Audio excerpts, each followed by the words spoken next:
Mga kaibigan, isang magandang umaga sa inyong lahat. Narito na ang isang programang inyong mapapakinggan. Hatid sa inyo ni Mel Elizalde, batikang broadcast journalist, sa kanyang pagtalakay sa mga napapanahong balita sa loob at labas ng ating bansa. Gayon din sa pagbibigay ng mga kalaman ng kanyang tinipon tungkol sa kalusugan, ekonomiya, agrikultura, pangkabuhayan, politika at ang sitwasyon sa katahimikan ng bansa.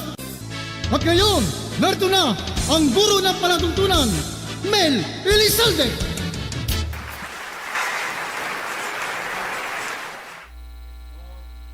Magandang hapon po sa inyong lahat, mga minamahal nating taga-subaybay.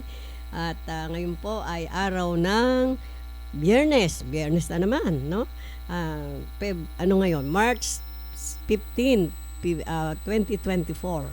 Alam niyo naman, pag Biyernes, naabangan ng lahat yan sapagkat kinabukasan ay weekends. Ang karamihan po sa atin ay pabanjing-banjing na lang, no? Na ibig sabihin, magre-rest tayo at medyo enjoy ng life. Pero nangyayari ba ho talaga yon? Ayan, pag-uusapan natin mamaya yan, no?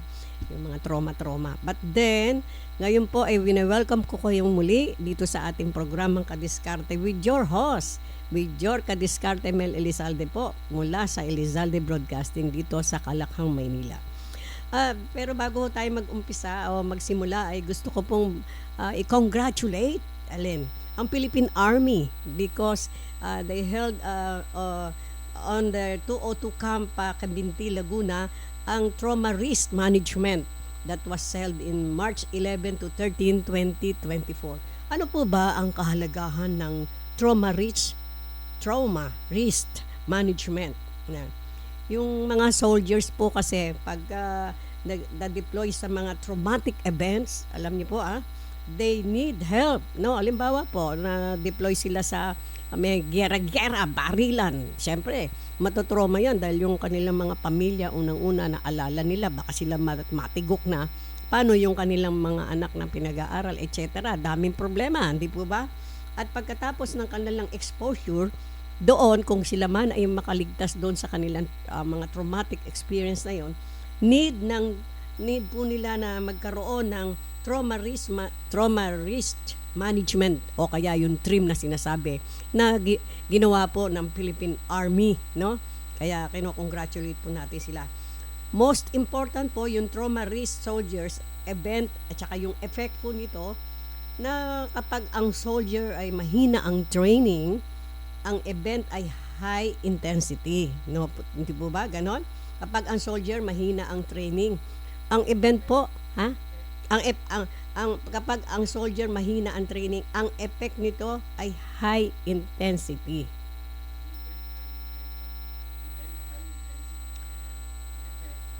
I'm sorry. Kapag ang event ay high intensity, ang effect ay matindi sa katindihan, no? Parang ganon. Ang trauma becomes harmful, hurtful, and dangerous. Ang effect nito, very strong. Bakit po harmful? Maaari po silang magkasakit, masiraan ng bait, mga ganon, di po ba? Harmful, siyempre yung kanila pong mga kalusugan, hindi lamang panglabas na kalusugan, kundi yung kanilang mind maapektuhan, di po ba? Kasi parang nagkakaroon nga ng trauma, no? Hindi ho nila makayanan, no? So ganyan ho ang nangyayari. Very strong ang effect, sabi nga, harmful, hurtful, dangerous, no? Hurtful, masyadong masakit. Harmful, masyadong nakaka-epekto. At dangerous, na-endanger po yung kanilang buhay at kalusugan, lahat na, hindi po ba? Pero pag ang soldier po ay highly trained at prepared, sinasabi ho natin na kahit na ang intensity ng event ay mataas, ang effect nito ay hindi very strong sapagkat sila po ay na-undergo ng tinatawag na trauma risk management na kung saan ay ginawa at ginagawa po ng Philippine Army na saan ay ginawa ito sa 202 Camp Cabinti, Laguna. Kaya kino-congratulate po natin sila. Sana po ay patuluyang magkaroon ng ganyang mga management ng trauma risk. Kasi alam niyo po yung mga sundalo natin, ano talaga sila prone sila sa mga ganyang mga risk, no, na heart sila, na endanger ang kanilang health, pati yung kanilang career at everything, no. Kaya pero kung sila po ay nakakapag-attend ng mga ganitong klase ng training, mababawasan po kung hindi man ma-eliminate lahat-lahat. Malaki pong tulong nito. Kaya ang Troops of Unified Soldier under Brigadier General Cirilo C. Balaoro Jr., Philippine Army Commander 202 2nd Unifier Brigade, 2nd Unifier Brigade, 2nd Infantry Jungle Fighter Division, our Brigade Executive Officer, Training Officer ng TRIM, Training Lieutenant Rino L. Guda, GSC, Lieutenant Colonel Rino L. Guda, GSC, Infantry Philippine Army Brigade Training, NCO SSG Joseph D. Staff Sergeant Joseph D. Deog, Infantry Philippine Army, mga participants from 80th Infantry Battalion, 1st Infantry Battalion at Task Force Ugnay Battalion. Yan po, napakaganda, hindi po ba? Kaya congratulations po sa inyo.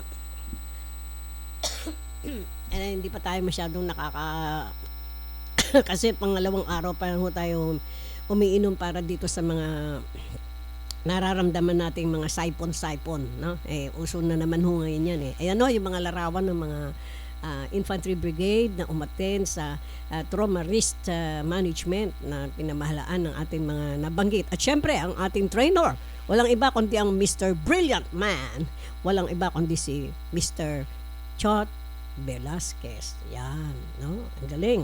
So, yan po mga minamahal nating taga-subaybay. At rest assured na ating mga sundalo ay matibay ang emotions nila, no? Kasi may mga management seminar, no, na kailangan ng ating mga sundalo. Yan, di po ba? So mabuti na lang may mga ganyan-ganyang seminar, or else alam niyo po, hindi lang ang mga natural na tao, lalo na po yung mga sundalo natin, kinakailangan prepared ho sila sa anumang eventualities na kung saan may endanger ang kanilang mind, ang kanilang mga pag-iisip, ang kanilang health, hindi lamang emotionally, physically, lahat dapat nakahanda ho yun kasi naka-expose sila sa mga dangerous mga pagkakataon dahil sila nga ay tagapagtanggol ng ating nation, di po ba? And so maraming salamat po sa Philippine Army. And so now tayo na po sa ating lesson ngayon, o ating pag-uusapan ang betting on yourself. Take calculated risk. Ito ho, hindi lang para sa mga sundalo to, no? Para sa ating lahat ho ito kasi pagka tayo ay hindi umasa sa ating sarili na tayo po ay nananalig sa sarili natin. At syempre, yung calculated risk. Ano ibig sabihin ng calculated risk? Binabalanse mo. Ito bang aking gagawin? Tinitimbang ko, ito bang aking gagawin, may posibilidad na itong matigok ako o maging matagumpay ako, parang gano'n, di ba? Kasi hindi ho tayo agad sugod na hindi natin kinakalculate yung mga sasagupain nating mga mga balakid sa ating mga binabalak sa buhay. So yan po mula ito sa libro ni Miss Laurie Ruteman, isang human resource professionals at cyber broadcaster din, di ba? So yung ating pong unang pag-uusapan sabi ho, don't be afraid to take risk in your career.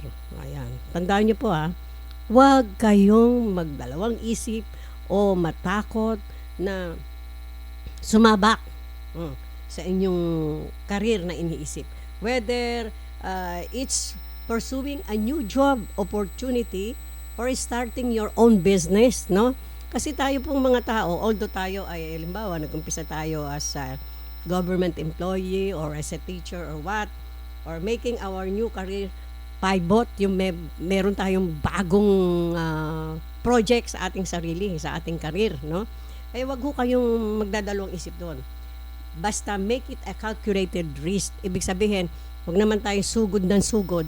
Yung possibilities na we can attain that risk in our life is maganda po yon, di po ba? Eh, kung matapang nga tayo, pero sugod tayo ng sugod na parang boksingero na walang walang techniques, no? Eh, baka bigla tayong bumulagta na lang dyan, no? Ganun ho yun. So, number 1, new job opportunities. This can be exciting, di po ba? Halimbawa, tayo ay empleyado, pero meron tayong naisip na, may bago tayong naiisip na it can also be, pwede ring stressful, but ensure that the new job you are taking is worth it. Ibig sabihin, mas magaling kaysa sa ngayong yung tinatrabaho, no? Job, it can be stressful, pero siguraduhin nyo na yung bago ninyong papasukin na trabaho is taking worth of it, no? Ibig sabihin, mas makabubuti ito, mas maganda, baka financially mas okay sa alright, di po ba? Sinasabi, just keep in mind the saying. Meron ho tayong saying na pag-uusapan. Sabi, the grass is greener at the other side of the fence, no?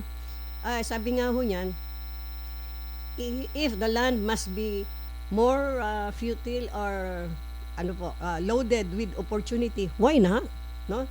But keep also in mind that the greener grass also means taller grasses to cut before the plenty soil, no? Before the plenty soil at sinasabi ho gets exposed for you to plant another seed. Di po ba, no? Huwag kayong matakot kung sakali mang iniisip ninyo, pinag-aralan nyo lang kung ano yung mga dapat nyong gawin. Go on, no? Starting your own business, halimbawa, try this formula. Mag full-time job kayo, part-time entrepreneurship, until the latter gets fully developed, no? Then you can finally quit your job. Halimbawa ho, full-time job kayo, empleyado kayo sa gobyerno, pero wag naman magagalit sa atin na ating gobyerno pagka ordinary government employees ka lang. Talagang from mouth to lang ho yung ating sweldo, no? Unless you are the boss sa inyong department, no? So ngayon nakakita ka ng pagkakataon na meron kang nakitang job, no? Hindi ho masama yon. And then tiyakin niyo lang muna na mas kumikita kayo doon, mas maganda ang inyong magiging sweldo, tsaka ho kayo mag-ayos ng kung paano nyo gagawin. Kayo ho ba ay hihinto na ng pagtatrabaho doon sa dati nyong trabaho o dito na kayo magsisimula sa bago nyong job, no? Making career pivot, yung bago nyong career na iniisip on your off to change career like teaching to broadcasting, no? Or corporate consulting. Like yung kakilala ko po, no? Dati ho kasi isang magaling na professor sa mga universities and colleges dito sa Manila. But then after all, nakomita siya ng limpak na salapi as a, tawag doon? As a consultant. Isang consultant silang ang tinanggap niya. Nasa 100,000 na. Hindi yun natin kikitain yung ganon. Di po ba? Like, yung mga kaibigan natin ay ganon ang ginawa. So, kumita siya ng malaki. No? Di po ba? So, ito nga po, meron pa akong sasabihin sa inyo, no? Sa pagkita ng malaking pera dahil sa bago ninyong career, isang malaking oportunidad yan. Yung sabi nga po, yung market value tumataas. Changing your career from teaching to, alimbawa, consultancy, no? Alam niyo yung consultancy, pag hindi kayo bright, wala akong magpapakonsult sa inyo. baka langawin nyo yung consultancy office nyo, di ba?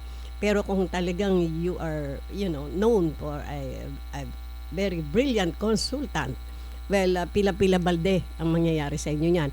At yung kikitain nyo ho sa loob ng isang, sa isang buwan ay wala lang, no?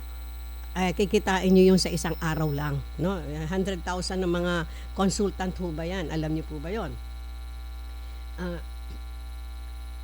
So, yan po ang maganda, no? Pag empleyado ka, parang nagre-rely ho tayo doon sa 1530.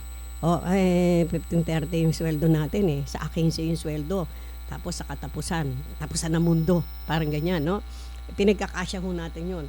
Pero, pag may business ka, ang possibility of failure, success, it depends on your capability and your diskarte, no? Lalo na kung magaling ka talaga, brilliant, no? Pero pag may magtagumpay ka naman, ay naku, magaling na magaling. Pero ngayon, mga kadiskarte ko, you listen to this, no? I am inviting everyone, lalo na po yung mga kabataan natin, no? Ito, diskarte ho natin ito. Malaking pera to. All you have to do is, ito, papaliwanag ko sa inyo, no? 1% cyberpreneurship of your time on a daily basis. Alam niyo po ba kung ilang minuto lang yung 1% of 24 hours? Roughly mga 24 minutes in a day. Anak ng baka. 24 minutes lang ho yun. Napakaiksi. All you have to do is create a digital content creation. Yun ho bang sensible at worthy topic? Upload it to the YouTube of Elizalde Broadcasting. At alam niyo po, pagka kayo nakahila ng mga viewers, mahina po dyan. Yung tinatawag na, sinasabi, nagtatrabaho ka, need mo lang discipline yourself. 24 minutes only, Monday to Friday. I-edit mo yung iyong content, no? At pagdating ng isang linggo, ayan, ipasok nyo na sa Elizalde Broadcasting, sa YouTube natin, i-upload nyo. At what if your high quality content will generate 1 million views? That's potentially $1,000. Wow! No? Inuubo tuloy ako sa excitement. Ibig sabihin, mga kadiskarte, kikitain mo ba yung sa isang buwan sa pagiging empleyado? Hindi ho. Puputi na ang buhok natin. Di pa natin matitikman ito. But then, pag may 1% cyberpreneurship ka na, halimbawa talagang mahusay ka, isa na lang halimbawa makagawa ng sa loob ng isang buwan, makagawa ka ng isang sa isang linggo makagawa ka ng isang i-upload mo. Remember, maganda topic, yung sensible, no? Magiging ito, magiging malaking pera. That is $4,000. Yung 1% cyberpreneurship ninyo ay magbibigay sa inyo ng malaking pera. All you have to do is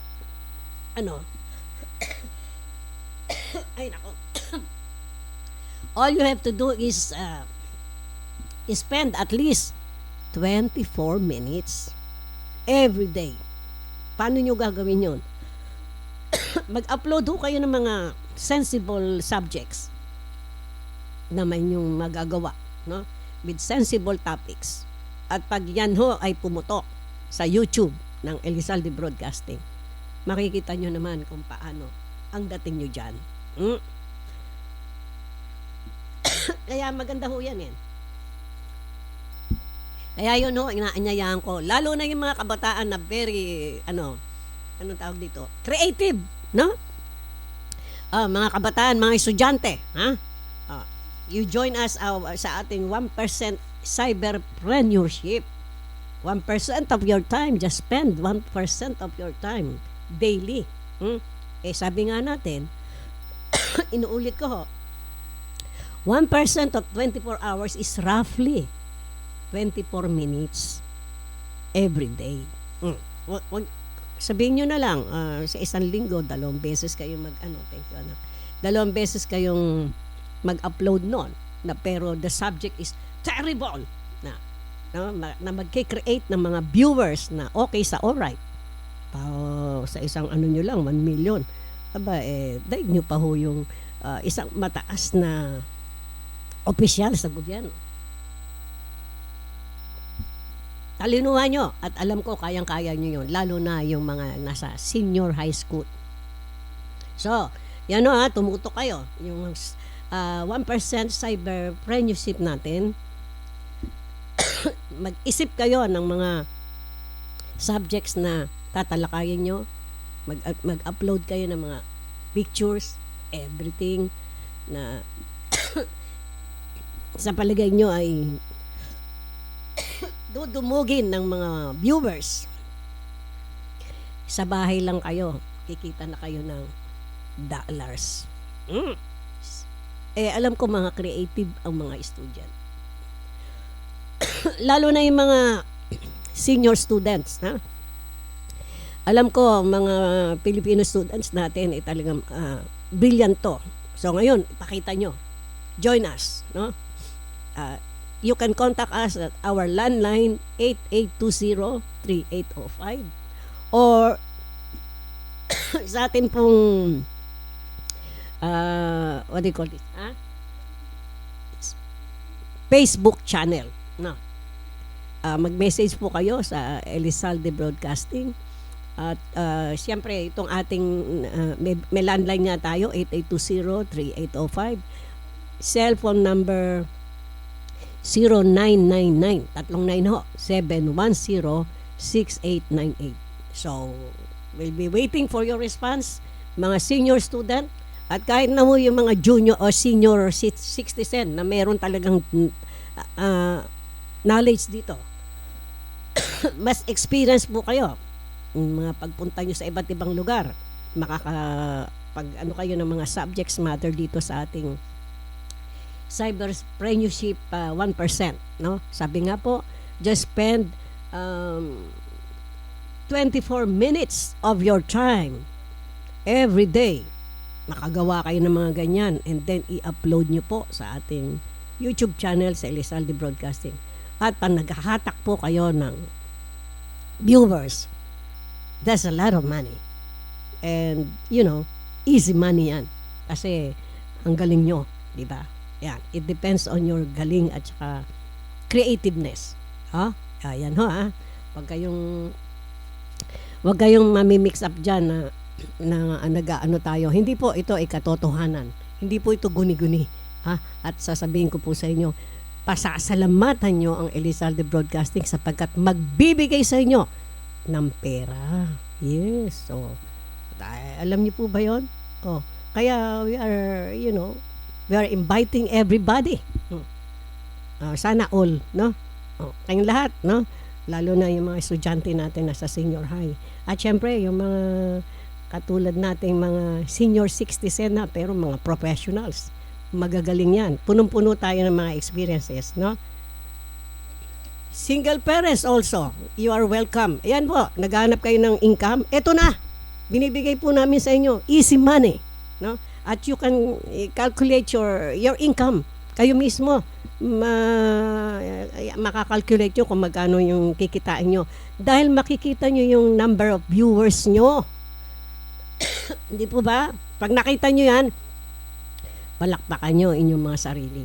At syempre, Elizalde Broadcasting will be a part of your success. Yan. Kung kayo po ay ready and willing to join our 1% sa cyberpreneurship, please don't hesitate to contact us. Dito po sa ating studio from 636 TM Calao Avenue, Trinity Building, room 605. Yan, Elizalde Broadcasting. Just don't hesitate to come over And andito po kami, naghihintay sa inyo na magkaroon kayo ng magandang kabuhayan. Lalo po ngayon, mahirap ang buhay, di ba? But this is an easy money. Easy money and tanyag pa kayo. Pero makikita kayo sa buong daigdig. You know naman, ang digital channel, di ba? Not only in the Philippines, but all over the world. Ha? Yung mga kaibigan yung nasa abroad, abay lahat sila sasaludo sa inyo, lalo na pagka nagmilyones ang inyong mga viewers. So hurry up guys, umpisahan na natin. So I see your texts, and of course if you want, you can visit us in our office at 636 TM Calao Avenue, room 605, Trinity Building, Ermita, Manila. So don't forget, be a member of our 1% cyberpreneurship of your program. Yes. Inaantay po namin kayong lahat dahil gusto namin yumaman kayong lahat. Lalo ngayon medyo mahirap ang pera eh. Pero alam niyo po ba, sa ganitong sabihin na natin trabaho, just an easy job, no? At nandun pa kayo sa sarili niyong bahay. Pagkatapos all you have to do is upload it to the Elizalde Broadcasting, no? At easy money. All you have to do is convince your friends, yung mga KKK, kaaway, kaibigan, kakampi, kadiskarte, kamag-anak, lahat na, no? Sabihin nyo lang i-subscribe kayo at pronto is a big money, no? Yun na nga, kikita kayo. At tandaan nyo hindi ito peso. Dollar, anak ng baka. Magkano ba ang equivalent ng dollar sa peso? $1 is 55, 56. Isipin nyo yan. Kaya nga, ito po ay walang kabulahan. Katotohanan ito at hindi guni-guni. Gawin nyo po yan. Inuulit ko, please join our 1% cyberpreneurship as soon as possible. And we are waiting for you all. Especially the senior student and the single mom and the professionals and the senior 60s and everybody. Okay po So hanggang sa muli, mga minamahal nating taga-subaybay, thank you po for your time. And of course, I want to say hello to our friends, Mr. Ray Santo Domingo, Rudy Santo Domingo rather, our licensed broker and CPA, of course, and our CPA friend also, Mr. Ray Pabilona. And of course, puno-punong Ray ang buhay natin thank you, June Bombay. Good afternoon po, Tita Mel, watching from Marikina City. Thank you so much. Miss Teodora Villato is watching. Kuya Chot Velasquez is watching. Thank you so much, guys. And Elizalde Broadcasting Troops Unified Soldier under Brigadier General Cerrillo C. Balaoro Jr., Philippine Army Commander 202nd Unifier Brigade, 2nd Infantry Jungle Fighter Division, our Brigade Executive Officer, Training Officer ng TRIM, Training LTC Rino L. Guda, GSC, Infantry Philippine Army, Brigade Training, NCO, SSG, Joseph D. Deog, Infantry PA, mga participant from 80th Infantry Battalion, 1st Infantry Battalion at Task Force Ugnay Battalion. Ayan. Alam niyo po itong, ano ba? Miss Grace Ann Villato is watching from Manila. Thank you so much, Miss Beautiful. Laking tulong sa atin. Of course, Mr. June Bombay. Kailan pa tayo magkikita, anak ng personal, no? We're waiting for you here. So, thank you so much. And don't forget, of course, I want to say hello to our friend, Miss Emily Molo and Miss Eunice Abanto. Of course, Dr. Loida D. Diaz, our chairman of the board, IS Elizalde Foundation. Yan. Ma'am, standby po at very soon we will schedule your application for the US visa, no? Gagawin po natin yan at the soonest possible time. Kasi atin pong target dito is before summer in America, we'll be there, of course.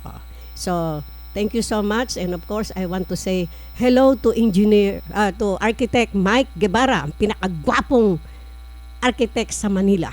No? Yan. Dami hong tulong sa akin itong mama na to eh. No?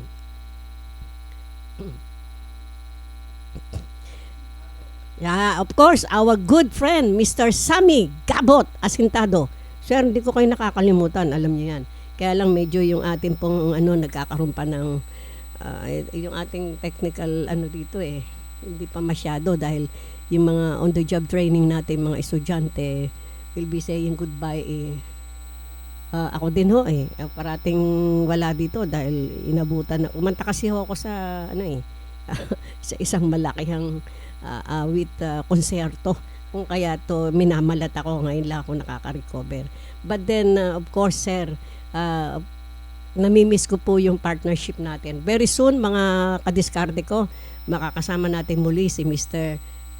Sammy Asintado Gabot, ang pinakamagaling na broadcaster sa Pilipinas. Okay. So yan po please don't forget na to follow us, watch us, and of course subscribe us, and of course mga estudyante ng senior high, lalo na mga Arellanites, no? 1% cyberpreneurship, join us. Pinaliwanag ko na sa inyo kung paano kayo magkakapera dito, para sobra-sobra pambaon nyo. All you have to do is upload yung mga magaganda ninyong subject matter, magkukuha na kayo mga litrato and then say something about it and then upload it to Elizalde Broadcasting and then amukiin nyo yung inyong mga KKK, kaibigan, kaaway, kakampi, basta kayo, kaklase, etc. para isubscribe yon and then very soon you will have a lot of money. Don't forget. So, hanggang sa muli, mga minamahal nating mga kadiskarte. O nga pala, special bate do sa aking kaibigan at kasamahan dati sa Arellano, si Miss Josepina Zacarias, who, nagbakasyon yan galing ng Amerika sa San Francisco. Nagkasabay ho kami sa sasakyan. At kaya pala hindi ho siya sumasagot, medyo na-hack daw yung kanyang Facebook. Anak ng bakang mga nag-hacker na yan. Wag naman ho sana mangyari yun, no? So, alam nyo si Miss Josepina Zacarias, love ko rin yan dahil alam nyo po, nakasama ko siya sa Thailand. That was the past few years. A few years back when I was still connected with the DepEd as a secondary public school teacher in Arellano. He's a science teacher, ako naman ho, language. And so, yan po. But ngayon ay nasa Amerika na siya o papunta na siya sa Monday doon. Wishing her a very good life, no? Alam niyo, mabait itong taon to. And of course, I want to say hello to my dear comadre, Miss Merlin Año Nuevo. Wala kang kakibu-kibu dyan, Ano ba nangyayari sa'yo? I tried to contact you on the phone but no answers, please, nag-aalala ko sa'yo. Mr. June Bombay, ingat po lagi, tita. God bless po. Thank you so much, anak, and ganun ka rin. So, don't forget to like us, follow us, and subscribe us sa ating YouTube channel and Facebook channel sa Elizalde Broadcasting. And I always say, I love you all. Bye-bye.